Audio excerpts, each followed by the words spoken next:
ہوا کہ گناہ نہیں ہے کہ اگر تم اسے لکھو نہیں، اگر ہاتھوں ہاتھ سودا لیا جا رہا ہے، لیکن وَأَشْهِدُوا إِذَا تَبَايَعْتُمْ، اس وقت بھی گواہی ضروری ہے. یعنی اگر ہاتھوں ہاتھ سودا لیا جا رہا ہے تو ہاتھوں ہاتھ سودا لینے کے لیے ہو سکتا ہے کہ چیز دینے والا اس بات سے مکر جائے کہ میں نے پیسہ لیا تھا، ہو سکتا ہے کہ رقم دینے والا اس بات سے مکر جائے کہ میں نے رقم دی ہے یا نہیں دی ہے. تو اس بات سے اگر وہ مکر جائے تو اس بات کا بھی کوئی اگر تمہیں شک ہو تو اس وقت بھی گواہ کر لو.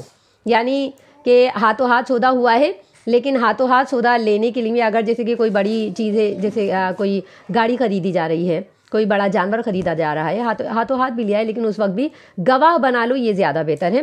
وَأَشْهِدُوا إِذَا تَبَايَعْتُمْ وَلَا يُضَرَّ كَاتِبٌ وَلَا شَهِيدٌ. اور اگر لکھنے کا موقع آیا ہے تو اللہ تعالیٰ فرماتے ہیں وَلَا يُضَرَّ، کسی بھی کاتب کو تکلیف نہیں دی جائے، ولا شہید، اور نہ ہی گواہ کو تکلیف دی جائے.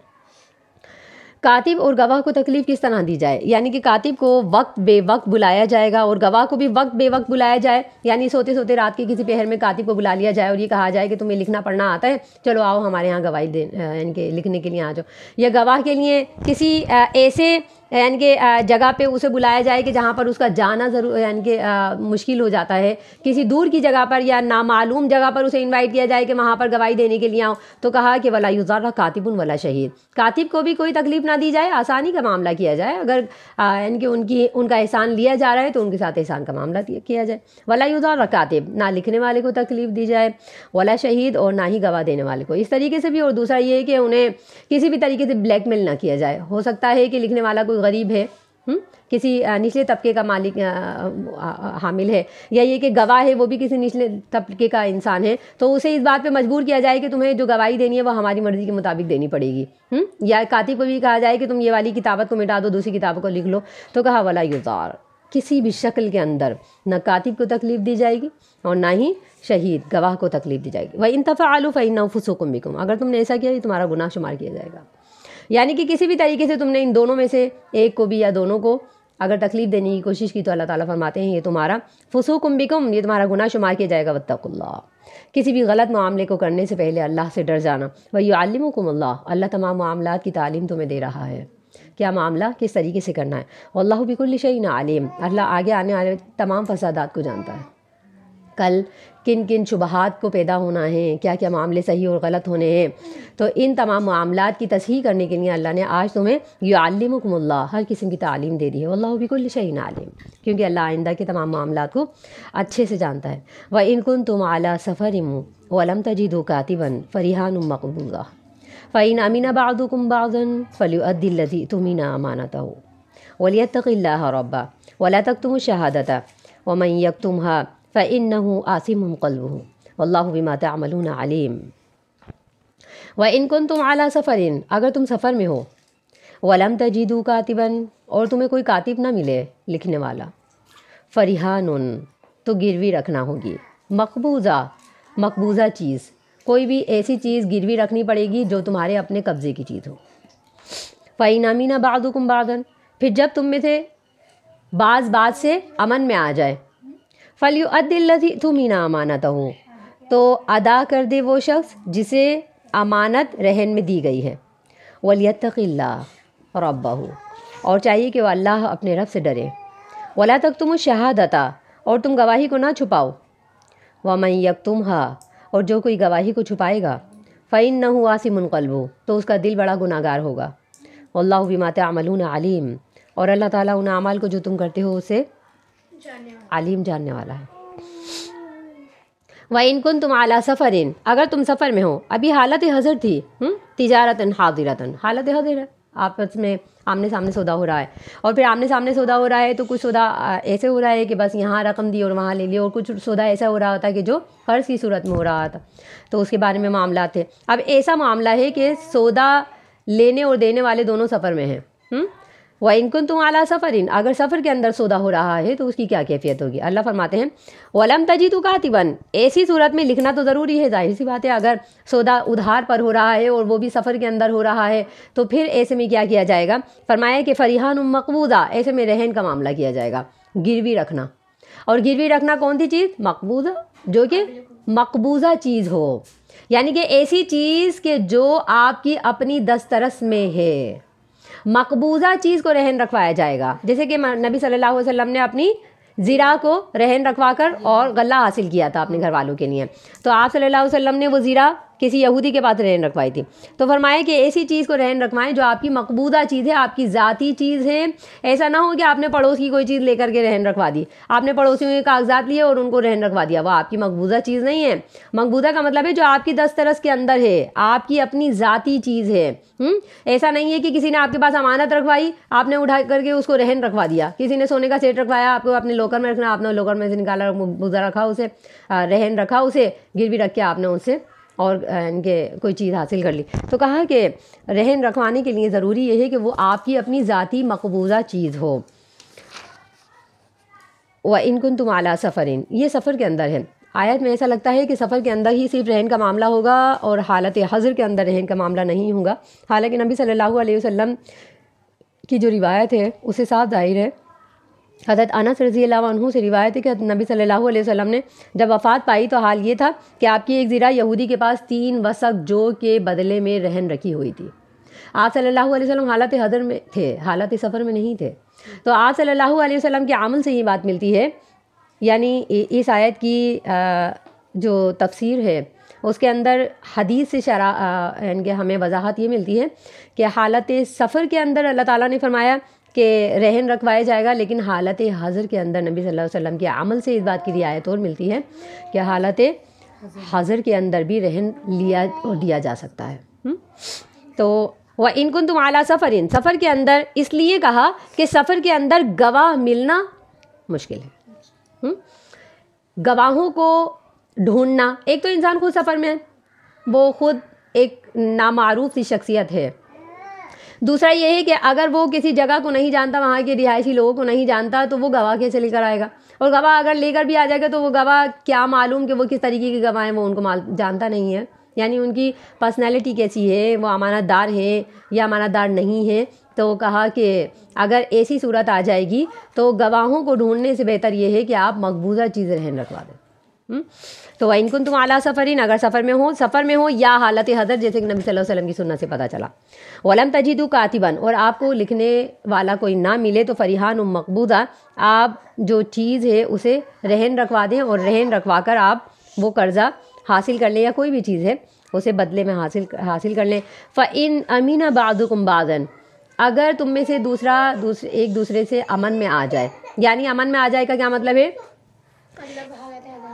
جی؟ اس کا یہ مطلب ہے کہ یعنی میعاد مقرر ہو گئی ہے. یعنی یہ ہے کہ اگر کسی شخص نے 1 مہینے کے لیے رہن رکھوا کر کے کوئی چیز اس سے وصول کی ہے, جیسے کہ آپ صلی اللہ علیہ وسلم نے غلہ لیا تھا, تو اگر وہ میعاد پوری ہو جاتی ہے تو کہا کہ امین بعضکم بعضاً, وہ میعاد پوری ہو جاتی ہے اور یہ شخص اپنی رہن مقبوضہ جو چیز ہے اسے لے کر کے اس کی قیمت ادا کر دے گا.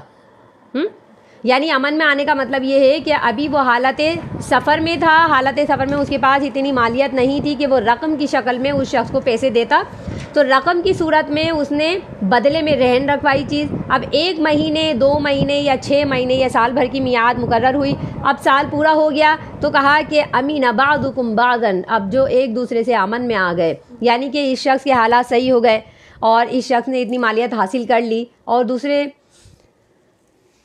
یہ کہ اس نے اتنی مالیت حاصل کر کے اسے دینے کا قصد کر دیا, تو اب چاہیے کہ فَلْيُؤَدِّ الَّذِي تُؤْمِنُ أَمَانَتَهُ, اب جس کے پاس وہ مقبوضہ رہن رکھوایا گیا تھا, یعنی چیز جو گروی رکھوائی گئی تھی, تو کہا تُؤْمِنُ أَمَانَتَهُ, یہ چیز اس کو واپس کرنی پڑے گی. وَلْيَتَّقِ اللَّهَ رَبَّهُ, اور اسے چاہیے کہ وہ اپنے رب سے ڈرتا رہے. ایسا نہ ہو کہ وہ اس کے اندر خیانت کر جائے اور مکر جائے کہ تم نے مجھے یہ چیز رہن نہیں دی تھی, سونے یا چاندی کا سیٹ نہیں دیا تھا, یا یہ کہ تم نے مجھے اپنی کوئی بھی XYZ کوئی چیز جو رکھوائی تھی رہن میں, کوئی بائک رکھوا دیتے ہیں, کوئی اپنی گاڑی رکھوا دیتے ہیں, گھر کے کاغذات رکھوا دیتے ہیں. تو کہا وَلْيَتَّقِ اللَّهَ رَبَّهُ, اپنی نیت کو خراب نہ کریں, اللہ سے ڈرتے رہیں. وَلَا تَكْتُمُوا الشَّهَادَةَ, اور کہا کہ گواہی کو نہ چھپاؤ. اگر کہیں گواہ بنانے کا موقع آ گیا, جیسے کہ پیچھے کہا کہ قرض کی صورت میں گواہ بنائیں, ادھار کی صورت میں گواہ بنائیں, تو کہا کہ وَلَا تَكْتُمُوا الشَّهَادَةَ, اور تم شہادت کو نہ چھپاؤ, گواہی کو نہ چھپاؤ. وَمَن يَكْتُمْهَا, گواہوں کو اللہ تعالیٰ تاکید فرما رہے ہیں کہ اگر کسی نے وَمَن يَكْتُمْهَا, کسی گواہی کو چھپا لیا فإنہ آثم قلبہ، تو اس کا دل بڑا گناہگار ہوگا۔ دل گناہگار ہونے کا کیا مطلب ہے کہ صرف دل کیا مطلب ہے کہ دل انسان کا یعنی کہ دل گناہگار ہونے کا مطلب ہے کہ کتمان دل کا فعل ہے۔ یہ جو چھپانا ہے یہ دل کا فعل ہے، دل چھپاتا ہے۔ اگر کوئی بھی بات انسان چھپانے کا قصد کرتا ہے تو سب سے پہلے اس کا دل اس بات کی طرف آمادگی ظاہر کرتا ہے کہ یہ بات بتانی ہے یا یہ بات چھپانی ہے، تو دل اس بات کا فیصلہ کرتا ہے۔ اسی لیے دل کی طرف یہ نسبت کی جا رہی ہے کہ وَمَن يَكْتُمْهَا فَإِنَّهُ آثِمٌ قَلْبُهُ، اگر کسی بات کو چھپا لیا جائے تو اس کا دل گناہگار ہوگا، کیونکہ دل کے یہ خاصیت حاصل ہے کہ وہ کسی بات کو ظاہر کرنے کی اجازت بھی دیتا ہے اور کسی بات کو چھپانے کی بھی اجازت دیتا ہے۔ اس بات کا ثبوت حدیث سے ملتا ہے، یہ بخاری کی حدیث ہے، نبی صلی اللہ علیہ وسلم نے فرمایا کہ جسم کے اندر ایک گوشت کا لوتھڑا ہے، اگر وہ لوتھڑا صحیح رہا تو نبی صلی اللہ علیہ وسلم نے فرمایا کہ اس وقت پورا جسم صحیح سالم رہے گا، اور اگر وہ لوتھڑا خراب ہو گیا تو فرمایا کہ اس وقت پورا جسم فاسد ہو جائے گا۔ الا وہی القلب، اللہ کے نبی صلی اللہ علیہ وسلم نے فرمایا خبردار کہ وہ دل ہے۔ اگر دل انسان کا فاسد ہو جائے گا تو اس وقت پورا کا پورا جسم انسان کا فاسد ہو جائے گا۔ اسی لیے نبی صلی اللہ علیہ وسلم نے فرمایا کہ دل کو پاکیزہ رکھنا ہے، دل کے خیالات کو پاکیزہ رکھنا ہے، دل میں آنے والے جتنے بھی غلط اور فاسد خیالات ہیں ان سے انسان کو بچنا پڑے گا۔ تو کہا کہ وَمَن يَكْتُمْهَا فَإِنَّهُ آثِمٌ قَلْبُهُ، اگر کوئی شہادت کو چھپا لے گا تو فَإِنَّهُ آثِمٌ قَلْبُهُ، اس کا دل گناہگار ہوگا۔ شہادت کو چھپانا اور شہادت کو ظاہر کرنا اس کی بڑی فضیلت ہے۔